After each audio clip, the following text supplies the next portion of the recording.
Avis vascular centre మన దేశంలోనే the best varicose vein hospital.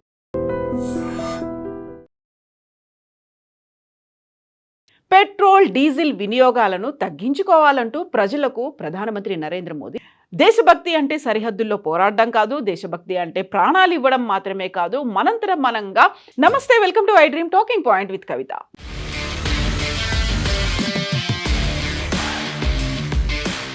దేశభక్తి అంటే కేవలం సరిహద్దులకు మాత్రమే పరిమితం కాదు. సంక్షోభ సమయంలో బాధ్యతాయుతంగా జీవించడం, అలా వ్యవహరించడం కూడా ఒక రకమైనటువంటి దేశభక్తే అనేటువంటి మాటని ప్రధానమంత్రి నరేంద్ర మోదీ హైదరాబాద్ బహిరంగ సభలో పిలుపునిచ్చారు.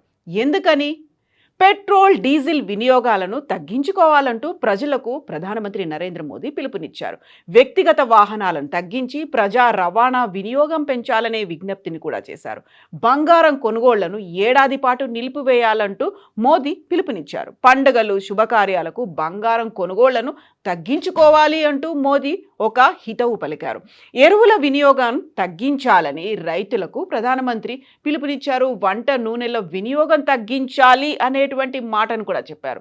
విదేశీ వస్తువుల వినియోగం తగ్గించి స్వదేశీ ఉత్పత్తులను ప్రోత్సహించాలనేటువంటి మాటతో పాటుగా విదేశీ పర్యటనలు తగ్గించుకోవడంతో పాటుగా విదేశీ డెస్టినేషన్ మ్యారేజ్లను తగ్గించుకోవాలంటూ మధ్యతరగతి ప్రజలు దుబారా ఖర్చులు తగ్గించుకోవాలనేటువంటి మాటని మోదీ విజ్ఞప్తి రూపంలో చేశారు. యాక్చువల్గా ఈ మాటల్ని 9 రకాలుగా ఉన్నటువంటి ఈ దుబారా ఖర్చులను తగ్గించుకోవడంతో పాటుగా మనం చేయాల్సినటువంటి అనుసరించాల్సినటువంటి పద్ధతుల గురించి ఇప్పుడెందుకు హైదరాబాద్ వేదికగా చెప్పారు. Is he giving any indication అనేటువంటి మాట అనాలిసిస్లు, చర్చలు ఇప్పుడు వినిపిస్తున్నాయి. ఇరాన్ వివాదం కారణంగా హర్ముజ్ జలసంధి మార్గంలో రవాణా నిలిచిపోయింది. దీంతో అంతర్జాతీయంగా ముడి చమురు ధరలు ఆకాశాన్ని తాకాయి. ప్రధానమంత్రి నరేంద్ర మోదీ ఈ పరిస్థితి మీద ఆందోళన వ్యక్తం చేశారు.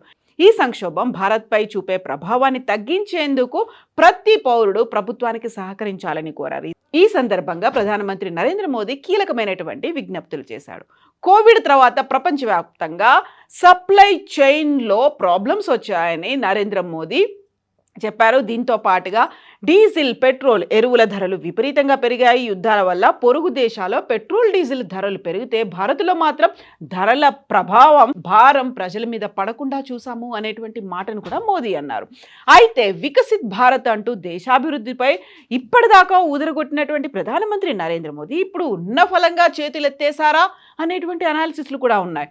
దేశం చాలా క్లిష్ట పరిస్థితుల్లో ఉన్నటువంటి ఈ దశలు సంకటంలో, సంక్షోభంలో కూరుకుపోతోంది అనేటువంటి సంకేతాలని ప్రధానమంత్రి నరేంద్ర మోదీ ఎందుకు ఇచ్చారు? నిజంగానే పెట్రోల్, డీజిల్ క్రైసిస్ భారతదేశంలో ఏమైనా ఉండబోతోందా? ఇక్కడ ప్రజా రవాణా వ్యవస్థని వినియోగించుకోమని చెప్పడంతో పాటుగా కార్ పూలింగ్ చేయమనేటువంటి మాటతో at the same time corona టైంలో ఎలా అయితే వర్క్ ఫ్రమ్ హోమ్ చేశామో అలాంటి పరిస్థితిని కావాలంటే ఒక హైబ్రిడ్ మోడ్లో అయినా పెట్టుకోండి, వర్క్ ఫ్రమ్ హోమ్ అనేటువంటి మెథడ్ని ఫాలో అవ్వమని ఇప్పుడెందుకు చెప్పాల్సినటువంటి పరిస్థితులు వచ్చాయి? మన దగ్గర పెట్రోల్, డీజిల్ నిల్వలు తగ్గిపోతున్నాయా? రష్యా నుంచి కావచ్చు, లేకపోతే ఇరాన్ కూడా మనకు ఒక ఫ్రీ ప్యాసేజ్ అనేది ఉంటుంది అని చెప్పిన తర్వాత అంతర్జాతీయంగా విపరీతమైనటువంటి ఎఫెక్ట్ ఉంది, సంక్షోభం ఉంది అన్నప్పుడు మన మీద ఎందుకని ఇప్పుడు సడన్గా ప్రధానమంత్రి నరేంద్ర మోదీ హింట్లు ఇస్తున్నారు? ఇండైరెక్ట్గా ఏమైనా సంకేతాలు, సందేశాలని ఇవ్వబోతున్నారా? లేకపోతే ఆల్ ఆఫ్ సడన్గా పెట్రోల్, డీజిల్ ధరల్ని పెంచబోతున్నారా? దానికి 20వ తారీఖే ఒక డెడ్ లైన్ లాగా పెట్టుకున్నారు కేంద్ర ప్రభుత్వం. 20వ తారీఖు తర్వాత పెట్రోల్, డీజిల్ ధరల్ని దేశంలో పెంచబోతోంది అనేటువంటి మాట కూడా ఇప్పుడు వినిపిస్తున్నటువంటి నేపథ్యంలో అలాంటి వార్తలు కేవలం గాసిప్సేనా, లేకపోతే నిజంగా అలాంటి సంకేతాలనే, అదే సందేశాన్ని ఇండైరెక్ట్గా ప్రధానమంత్రి నరేంద్ర మోదీ ఇస్తున్నారా? ఒక రకంగా అయితే ఫర్టిలైజర్స్ని తగ్గించుకోమని, ఆర్గానిక్ వైపు పంటల్ని పండించమంటూ రైతులకు చెప్తూనే మన దగ్గర ఆయిల్ దిగుమతులకు సంబంధించి వాటి మీద కూడా ఇండైరెక్ట్గా మెసేజ్ ఇస్తూనే ఆయిల్ని కూడా మన వంటల్లో తగ్గించుకుంటే అటు దేశానికి, మన దేహానికి కూడా మంచిది అనేటువంటి ఒక మాటను చెప్పడంతో పాటుగా బంగారం కొనుగోళ్లను కూడా సంవత్సరం పాటు వాయిదా వేసుకోమనడం, విదేశాలకి సంబంధించి అక్కడ బ్రాండెడ్ లగ్జరియస్ బ్రాండ్స్కి సంబంధించి కొనుగోళ్లను కూడా దాని మీద డిపెండ్ అవ్వద్దు, అలాగే విదేశీ ప్రయాణాలను కూడా సంవత్సరం పాటు వాయిదా వేసుకోమనడం, ఇవన్నీ చెప్పడం వెనకాల నిజంగా భారతదేశం ఆర్థిక సంక్షోభంలోనే ఉండిపోతోందా? లేకుంటే వాటికి సంబంధించే ప్రధానమంత్రి నరేంద్ర మోదీ ముందుగానే హెచ్చరికలు జారీ చేస్తున్నారా?